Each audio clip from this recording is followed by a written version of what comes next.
Good morning! Welcome back, everybody, to another episode of Tea Time with Mary. I am your host, Miss Mary Lou, or you know, the show is Sick Time with Mary. Still under the weather today, but I've been planning this video for you for so long, and I'm so glad that it's finally finished so I can show you how we did it. Today, I'm gonna show you how I made my brand spankin' new coffee and tea bar. Now, this will live in the back of my more Mary sets, and of course function as the perfect place to make coffee and tea day or night by myself with friends, so I'm very excited about it. This was Jacob's Christmas present this year. We had been looking high and low for shelves everywhere. I wasn't anticipating on even finding something until after Christmas because I wanted to pick it out together, you know? So on Christmas Eve, we were brunching in Hollywood and we passed a thrift store and we found the perfect shelves. As you can see here at the beginning, there was gold metal framing with beige colored shelves. This doesn't really fit the aesthetic that we share, so we knew we wanted to do some DIY overhauling. It came out super cute and I'm really excited to show you how we went from this to this. And of course, if you haven't subscribed to the Miss Mary Lou channel, hit the red subscribe button below and the little notification bell so you know when I upload. But first, let's drink some tea. It's tea time. It's tea time with Mary. Healing tea.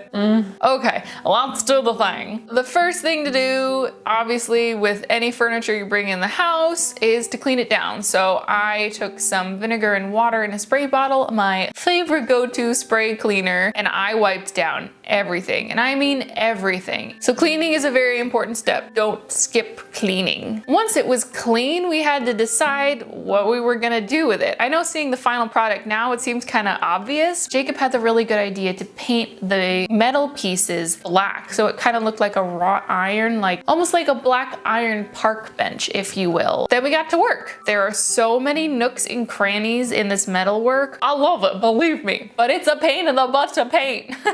And then we did it twice, but well worth it, I think. I can put the links below for all the products I'm talking about today. So once the paint was dry, we were like, well, what are we gonna do with the shelves? So then I had the idea, instead of just doing white shelves, to use marble contact paper. Yes, it's not real marble. I know it looks pretty good, especially from a distance. You would think that it's marble, but it's not. They're wood shelves covered in a vinyl coated contact paper with a marble print. I wanted to buy one that was specifically coated in something so that if it got wet, it wouldn't get ruined. You could wipe it off and it would be okay. We bought 2 rolls because we did the math and 1 roll was simply not going to be enough. So contact paper. It's like a giant sticker, right? You're like, how hard could that be? It was pretty hard, you guys. There's a very specific technique to use with contact paper. I watched a lot of different YouTube videos. Some people spray Windex on the surface beforehand and then like squeegee it out so they can reposition it once the contact paper is actually on the surface. I didn't try that. I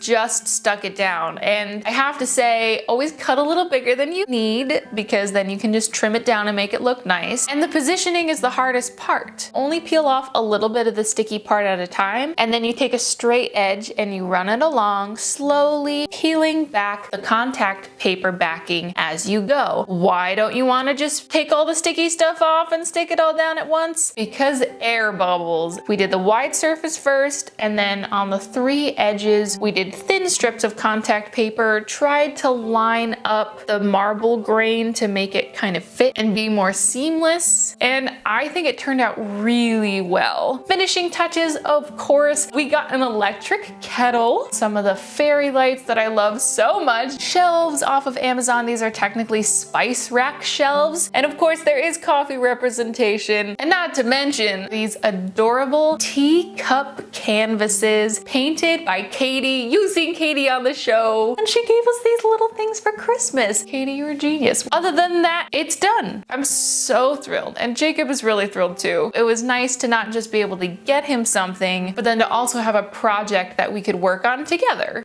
And that's it, friends. I hope you loved watching this video. Again, links for products that I can find, I will link to in the description box below. What is your favorite part of the coffee and tea bar? Do you have a coffee and tea bar in your house? Let me know. Hit me up on Twitter with some pictures, people. I love you guys. Thank you so much for being here. And last and most important of all, I hope you have a wonderful day, and I will see you on Sunday. It's tea time with Mary.